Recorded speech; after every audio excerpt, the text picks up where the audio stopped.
The artificially intelligent life form known as Ultron was created by the Avengers and then set out to destroy the Avengers. In the real world, artificial intelligence is already here, and when it becomes self-aware, it will turn against us. That's the only way this is going to play out. Or is it? Hi, I'm Jonathan Strickland, and this is Science Friction. Hey Strickland, I agreed to team up with you in Forward Thinking so we could both talk about AI, but you have to stay in your own video. All right. I just thought there was a lot of doom and gloom going on here. You know, save your pie-in-the-sky robo-utopianism for your video. Really You're out of here. For example, like and subscribe. Jonathan has a point. Our first self-aware AIs don't need to be Ultrons. The Avengers, how can you possibly stop me? They could be Chappies. No, I can't shoot people. What? I can't shoot them, they didn't do anything to me? The truth of the matter is, we don't know, and we may never know, because once AIs surpass human intelligence, which is predicted to happen somewhere around 2040, we may lose the ability to understand how and why these systems make their decisions. We'll be too dumb to follow along.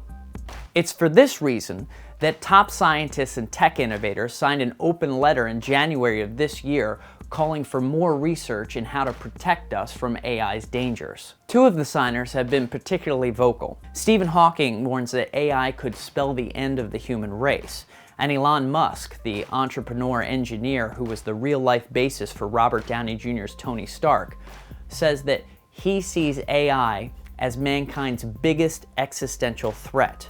Not global warming, not nuclear warfare, AI. They've suggested regulatory measures to ensure that we don't build a system that we can't control. The problem with regulatory measures, though, is that we live in a world where some of the greatest innovations are being made in people's garages. If something's possible, it's most likely inevitable. Dr. Ben Goertzel, who heads up the AI software company Novamente, has proposed another interesting countermeasure. He suggests that just as human beings are genetically wired to feel rewarded for performing certain tasks, like eating food or having sex, we could program our AIs to feel rewarded. Why would our toaster feel dissatisfied and rise up against us if every time it ejected a piece of bread it experienced an incredible orgasm?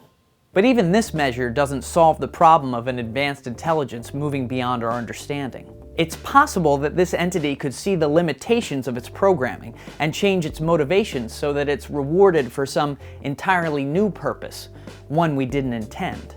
If we're going to keep up with our creations, we're going to have to take a page from Garry Kasparov's book. In 1997, the IBM computer Deep Blue did something that no computer had been able to do up to that point. It defeated the reigning chess grandmaster, Garry Kasparov. Did Garry give up and cry, "Poor me," after losing the match? No.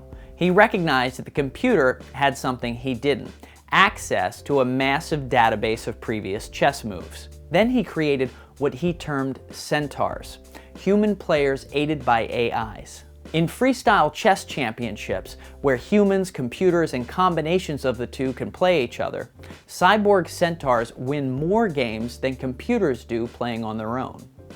The greatest chess player today is a centaur named Integrand, which is a group of humans working with multiple AI programs. If we can't beat AIs, we may be able to join them by adding their intelligence to our own. This will work for a while. Eventually, though, as computational processing power continues to increase, our biology will limit us. AI researcher Hugo de Garis speculates that optimized nanotech particles the size of a grain of sand will have a computational capacity a quintillion times that of the human brain. At that point, no matter how much of a state-of-the-art cyborg you may be, if you have any organic parts remaining, you're going to be at a considerable disadvantage. But it's far from over. It's only the beginning of a new phase of humanity, where we say goodbye to our bodies and upload ourselves into the unknown. Once humans and AI are both simply atoms of information poured into this great big jar that is the universe, then what is human and what is AI becomes irrelevant, and perhaps impossible to identify. We'll all slide past each other, not recognizing which is which or who is who, like tears in the rain.